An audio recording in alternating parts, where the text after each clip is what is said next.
I've always been the kind of person who avoids living alone. Silence, emptiness, it unsettles me.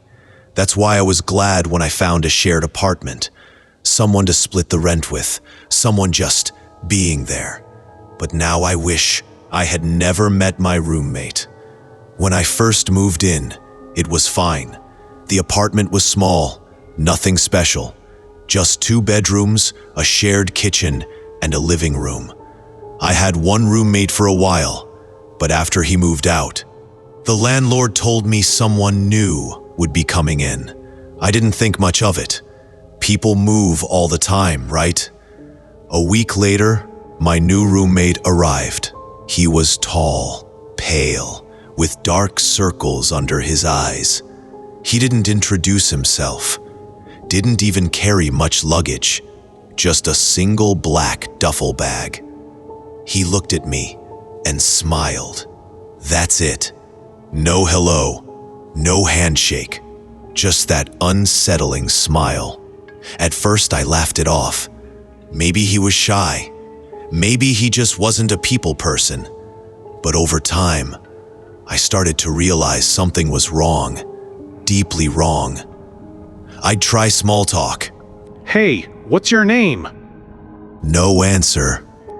Where are you from? Nothing. He would just stare, his eyes never blinking long enough. His silence felt heavier than any words.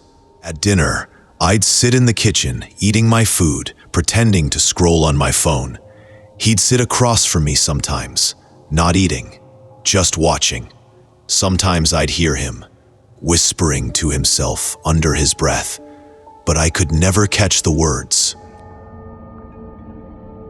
The nights were the worst.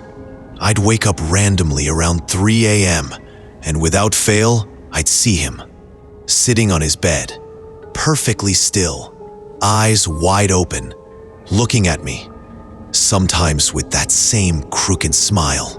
I'd turn over quickly, pretending to be asleep, my heart racing. And every night, when he thought I was asleep, he would leave.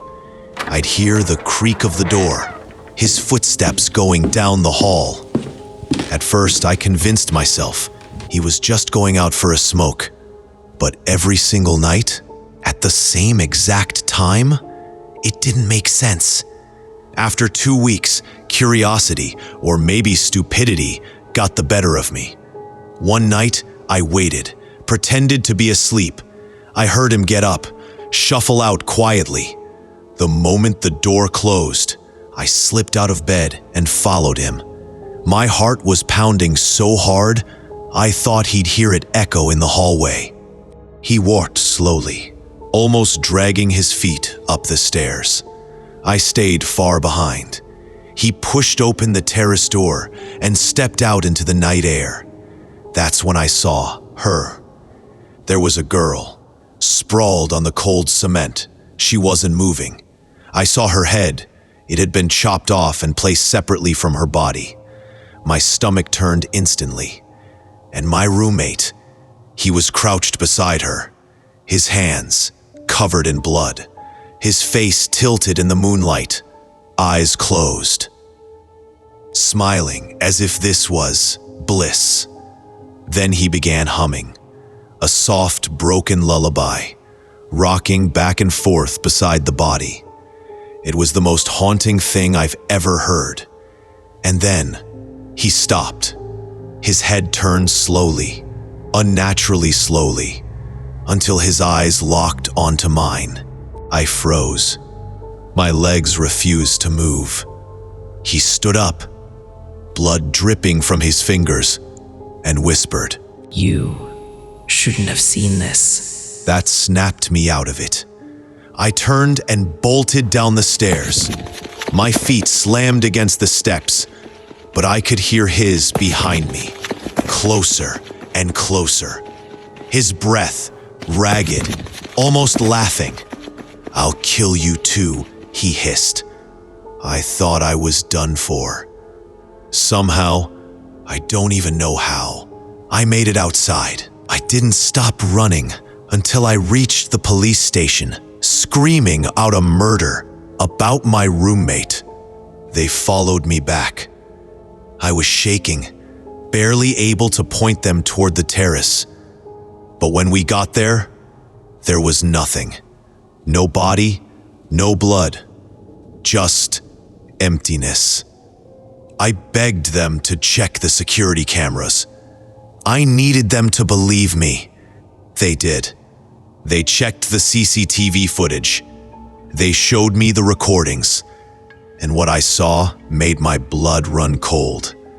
The footage showed me, only me, walking through the halls at 3 a.m., me going up to the terrace, me standing there, alone, screaming at nothing.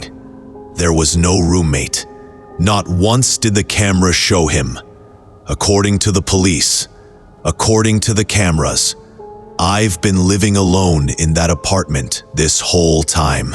They told me stress can cause hallucinations, that I probably imagined him. But I know what I saw. I can still feel his eyes in the dark. I can still hear that lullaby at night when I close my eyes. So tell me, if the cameras never caught him, if the police think I'm insane, then who was I living with? Was he a ghost? A demon? Or was it something far worse?